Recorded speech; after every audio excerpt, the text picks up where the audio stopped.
Stephanopoulos. You have no idea what's been going on behind me in the last 30 seconds, but welcome back to This Week. We're continuing this Democratic debate here in Iowa, and I want to go to a question that came in over email. It was from Robert Melzarek of Montgomery, Alabama. This question is for all the candidates. Unlike many others, I think that candidates may tell the truth, just not the whole truth and nothing but the truth. For example, when advocating position or action, candidates downplay or simply ignore likely negative side effects. Can you name a major issue where you didn't tell the whole truth and describe what you left out? Senator Gravel? Yes, I can tell one issue that they're not living up to. My colleagues have all said that they want public financing. How about you, though, Senator? No, I'm part of it, and I'm telling the truth. They can do this right now. There's nothing, and I ask for a pledge from all of them to immediately obey the law we have on the books to use public financing. They can store their money, their millions, for the general election. But right now, in the primaries, why can't they say what they promised and they said therefore? Otherwise, it means there's a little hypocrisy abroad here. Senator Biden, what's your answer to that question? In my public life, there hasn't been a time I haven't said what I thought. I'm sure there's times in my whole life I haven't said everything I've thought, and many times I've said too much of what I did think.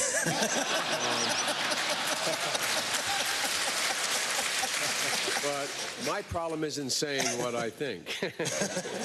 My problem is saying too much about what I think. I honestly can't think of an issue in the United States Congress where I haven't straightforwardly said why I was voting that way, and I said it straight up. Congressman Kucinich, you? My entire life, I've been saying things that other people were afraid to say and have been consistently proven right. So this is what I do. And in the White House, I'll let the American people know exactly what's going on, our path to peace, the not-for-profit health care, education for all. That's the kind of president that the American people want, straight from the shoulder. Senator Obama? Well, I think there are a number of issues where there are going to be some choices we've got to make and some sacrifices involved. And I'll give you one specific example, and that's on energy. All of us on this stage have talked about global warming and how it is a moral imperative for us to do something about this to ensure that we're passing on a livable planet to our children and our grandchildren. There will be some costs involved. We can't do it on the cheap. There's some things that we can do to conserve energy, but all of those steps are going to require a little bit of hardship and a little bit of pinching. And that's something that we don't have enough of a discussion about. I've tried to. I went to Detroit, and in front of a bunch of automakers, I said, we've got to raise fuel efficiency standards on cars. And the silence was deafening in the room.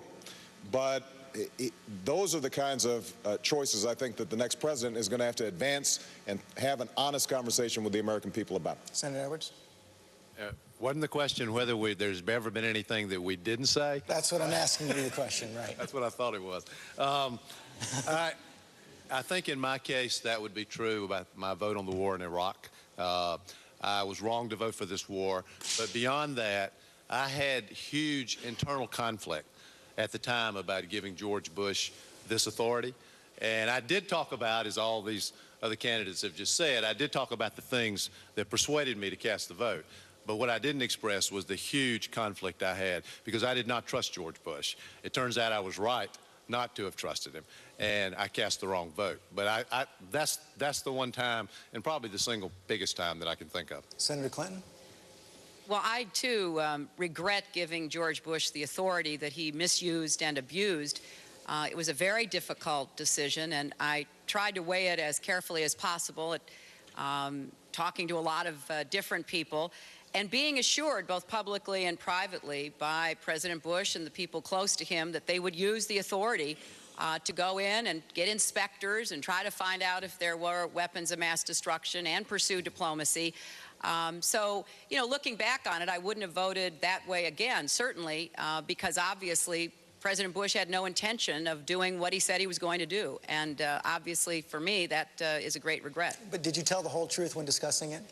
Well, as I saw it, yes. You know, similar to John, you know, when the President of the United States says, as he said publicly, and then as people around him said privately over and over again, we're going to use this authority to get inspectors back in. We're going to go to the United Nations. You know, at some point, you do have to make that evaluation. And I thought that based on what he had said and what we were talking about at the time in the Congress, that would be an appropriate approach. I would never have diverted our attention to Iraq, and I never would have pursued this war. I think that has been a terrible mistake for our country. Were you tricked, Senator Clinton? You know, I think the question was about past regrets and mistakes. I'm making at this rate about one mistake a week. And, you know, I make a lot of misstatements. I'm not the scripted candidate. But I think when the chips are down, when the time comes to get hostages out from Saddam Hussein or persuade the North Koreans to reduce their nuclear arsenal or bring back remains of American servicemen, I perform. But the reality is what the American people want is a president who says, I will follow the Constitution of the United States. I will not go to war unless the Congress authorizes me to go to war.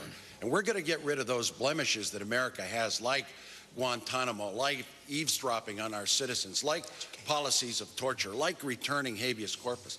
I think if we simply say that we are in an America of checks and balances where the judiciary and the executive and the legislative branches have an equal role, that we're honoring the principles of freedom where America stands, then that's when that enormous confidence that people will have in our country will come back. Senator Dodd, where didn't you tell the whole truth? Well, I'll tell you one issue that I wish I had done more on recently. I think maybe one of the worst votes cast in the Congress, maybe in the last 20 years, was last fall on the Military Commissions Act, in which we allowed the abandonment of habeas corpus, returning torture, and abandoning the Geneva Convention. I thought about filibustering that bill, and I didn't do it. I regret that deeply. I can't think of a worse vote we cast to walk away from the Constitution of the United States. And I'm committed on January 20th to bring that Constitution back. I wish I'd said more. Senator Dodd, thank you. Let me turn now to an issue that hasn't been discussed enough in these debates so far. It's the issue of education. And for that, let me bring David Yepsen back. Senator Dodd, should more effective, I want to ask you about so-called performance-based pay. Should more effective teachers be paid less than effective ones? No, I wouldn't use that approach. What I've suggested here, this is a huge issue here. We've got to re-examine our whole education process from beginning to the top here. And I'm a believer that we need to have fundamental reform of No Child Left Behind and start measuring growth, not abandoning schools that aren't doing well, and providing far less rigid criteria when it comes to highly qualified teachers. Where I would like to go here is see that we provide additional resources to teachers who will go into the tougher schools in rural or urban America, where they need better teachers coming in, and provide some additional incentives for them, including pay and including the criteria that they have to meet to do so. But I'm not in favor of necessarily giving more preference for a teacher that's performing somewhat better. Measuring that, I think, is the wrong direction we're going in. Taking snapshots of schools and teachers and students is not measuring how we're doing here. We need a far better approach on No Child Left Behind. I'm offering those ideas. The idea of discriminating one group of teachers against another in that regard, I think, is a huge mistake, and I'd oppose it.